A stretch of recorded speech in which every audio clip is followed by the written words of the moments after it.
another violent night on city streets. The homicide unit is investigating after a man was found in life-threatening condition in Parkdale last night, while another person has suffered serious injuries from a separate stabbing downtown.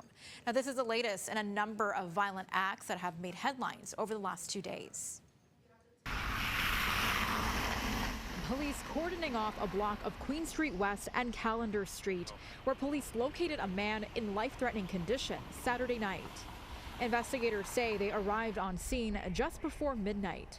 Officials haven't commented on the nature of the injuries or how they were caused, only saying that life-threatening measures were performed by medics. However, the man later died in hospital. On Sunday, police say a security guard suffered serious injuries from a stabbing in the Yonge and Gerrard area. Investigators say 2 suspects fled the scene. These 2 incidents come a day after more than 5 violent crimes took place in the city. We're seeing, all sorts of violence increase everywhere. We shouldn't take it as society is going, in a really bad direction. Steve Jordans is a professor of psychology at the University of Toronto.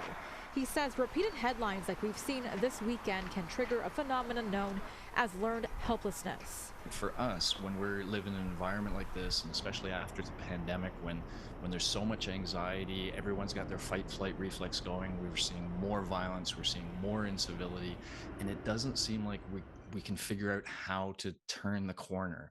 And so as we try, and as we see people try, and as we see the failures over and over again, we start to believe that there's just nothing we can do about it. Jordan says that this becomes problematic because of the lack of effort as a society to try and get to the root of the issue that might come from this feeling of acceptance. Our natural reaction to that is to become more isolated, to pull away from society, to kind of, close ourselves off.